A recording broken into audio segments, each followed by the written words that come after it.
মামা আপোনাক মই অনুৰোধ কৰিছোঁ যে জুবিনদাৰ মৃত্যুক লৈ আপুনি ৰাজনীতি নকৰিব। ৰাজনীতি কৰিবলৈ হয়তো আপোনাৰ বহুত কিবা কিবি চিন্তাধাৰা আছে, সেইবিলাক চিন্তাধাৰাক লৈ আপুনি ৰাজনীতি কৰক, কিন্তু জুবিনদাৰ মৃত্যুক লৈ আপুনি ৰাজনীতি নকৰিব। আপুনি এটা কথা ইংগিত দিছে যে আপুনি কৈছে এৰাতিৰ অনুৰাগী হ'লেই নহ'ব। মানুহ এজন মানুহৰ অনুৰাগী হ'বলৈ হ'লে এক ৰাতি বা এক বছৰ বা এক মাহৰ কোনো প্ৰয়োজন নাই।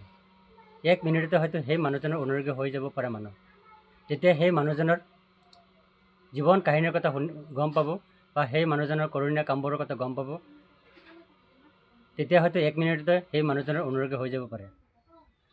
আৰু আপুনি এটা কথা কৈছে কি, জুবিনক যদি ইমানেই ভাল পাইছিল তেনেহ'লে বাংলাদেশৰ পৰা মমতাজক আনি কি অসমত ষ্টেজ প্ৰগ্ৰাম কৰিছিল? অনুৰাগী হ'লে যে এজন মানুহক ষ্টেজ প্ৰগ্ৰাম কৰিব লাগে তেনেকুৱা কথা নহয়। যদি কোনোবা এজন মানুহৰ হৃদয়ত বা অন্তৰত থাকে তেনেহ'লে সেইজন মানুহ অনুৰাগী হৈ যাব পাৰে। ষ্টেজ প্ৰগ্ৰাম কৰিলে যে এজন মানুহ অনুৰাগী হয় তেনেকুৱা কোনো কথা নহয়। গতিকে আপুনি এইবিলাক কৰি ৰাজনীতি নকৰিব। পৃথিৱীৰ ভিতৰত 195খন দেশৰ ভিতৰত 114খন দেশে ইণ্টাৰনেটত চাৰ্চ কৰিছে যে জুবিন কোন হয়। সেইবিলাক মানুহ কেনেকৈ জুবিনৰ অনুৰাগী হ'ল আপুনি জানেনে?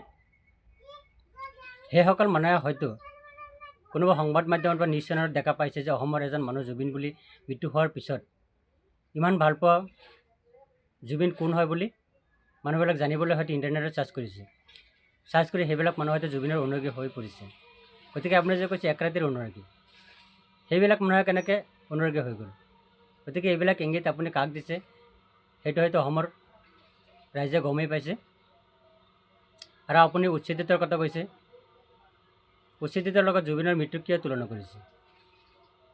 সেইটো আপুনি তুলনা নকৰিব। আপুনি পাৰে যদি অতি সোনকালে জুবিনক যিবিলাক মানুহে এই কুকাণ্ড কৰিছে সেইসকল মানুহক গ্ৰেপ্তাৰ কৰিবলৈ আপুনি কাম কৰক। আৰু অসমৰ ৰাইজে দেখুৱাই দিছে যে অসমখন শংকৰাজনৰ দেশ আছিল আৰু আগলৈকে যে শংকৰাজনৰ দেশ হৈ থাকিব সেইটো অসমৰ ৰাইজে আকৌ এবাৰ দেখুৱাই দিছে। গতিকে আপুনি